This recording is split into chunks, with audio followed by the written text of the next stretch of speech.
একটা দর্জি, একটা কাটুরি, আর একটা ওই বান্যে, আর একটা উজুর, আমাদের মতো একটা হুজুর, সবাই মিলে সফরে যাচ্ছেন। কথাটা মনে রাখবেন,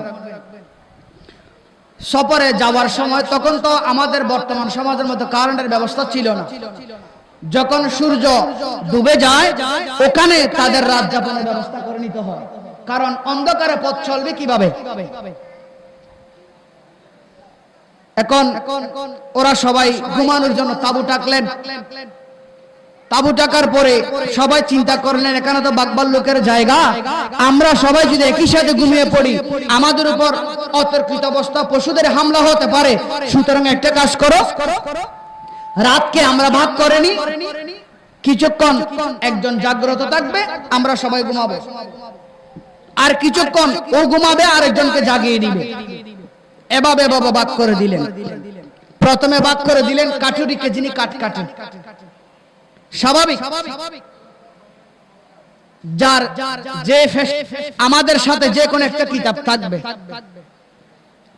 এখানে তো আপনারা সবাই মিস্ত্রি, আপনারা যেখানে যান না কেন বেশি কিছু নিলে অন্তত শীত এখান থেকে লেগে যাবে। কথা বলেন ঠিক কিনা? বেশি কিছু না নিলে অন্তত পকেটে করে ইনসিটাপটা নিয়ে নেন, যদিও কোন একটা রিজিকের ব্যবস্থা হয়ে যায়।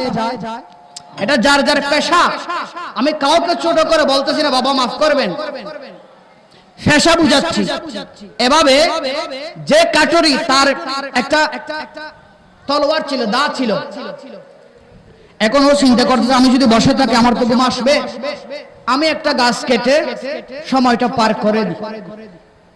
ও একটা গাছ কাটলেন, তখন গাছ কাটতে গিয়ে ওনার গাম ঝরতেছে, তখন নিজের ঘরের নিজের বিবির কথা মনে পড়লেন।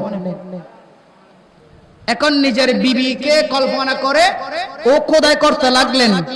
ওই গাছের মধ্যে হুবহু নিজের বিবির মতন, নিজের পরিবারের মতো একটা চেহারা অঙ্কন করে হলো।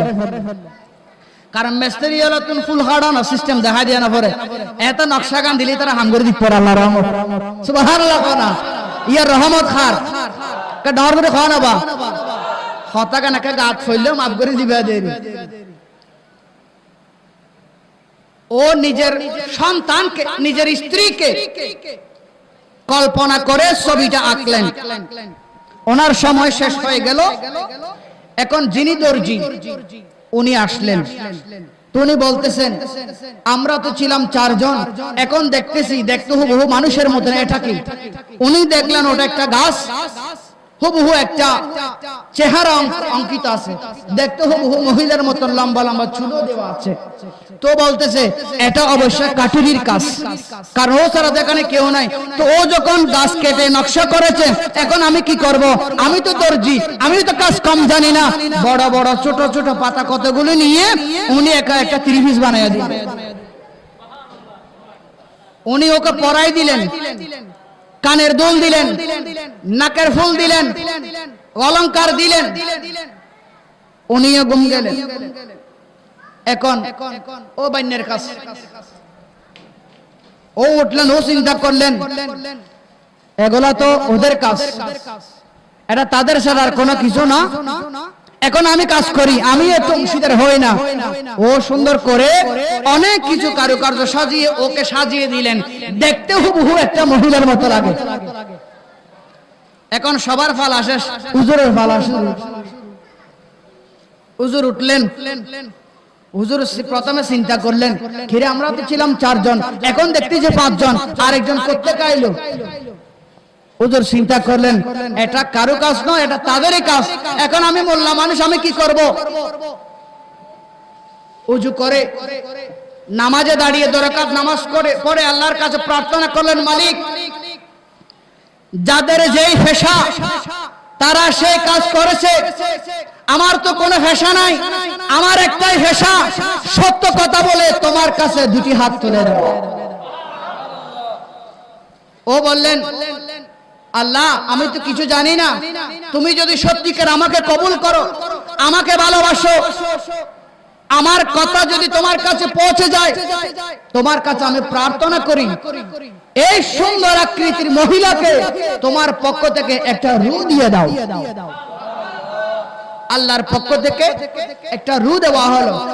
এখন রু যখন চলে আসেছে, এখন ও আর গাছ নাই, একটা মহিলায় পরিণত হয়ে গেছে। সকাল যখন হইল, এখন সবাই ঘুম থেকে উঠলেন, দেখলেন ওখানে একটা মহিলা। কাঠুরি বলেন, এই সাবধান, ওদিকে হাত বাড়াইস না, ওটা আমার। কালকে সারা রাত কষ্ট করে আমি খোদাই করে আমার স্ত্রীর মতন চেহারা বানাইলাম। দর্জি বলেন, ভাইহুত আজ তো খসর ফারানো দিতে লন্ডা, তাই তো এটা আরো অংশ আসবে তোর নয় বিহার। বাবারা কথা বুঝবেন। বান্যা বলেন, শুধু তোমাদের দুইজনের অংশ নয়, অলংকার আমি দিয়েছি, ওখানে আমার অংশ আছে, পাইলে আমিও পাবো। তুজুর দায়কে বাদ যাইতাম, ওরা তোরা মরা গাছ ফেলে গিলি আল্লাহর হাতে হয়ে লু আলো দিবে না, এটা আর বাকাছে। হ্যাঁ, সাইরের জন্য সহ্য দিয়ায় তারা চিন্তা করতেছে, এখন আমরা কি করব? ফয়সালা তো করতে হবে। গেলেন একজন বিচারকের কাছে। বিচারক দেখলেন মহিলাকে খুব সুন্দর, সবার কথা শুনলেন। কিছুক্ষণ পরে বিচারক বললেন, ইবে তোরা কেয়া নই আর কি করে বিচার করিয়ে দে না নাকি লেভেলে দে।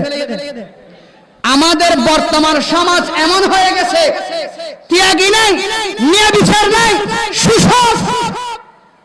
বর্তমান সমাজের ব্যবস্থা এইরকম।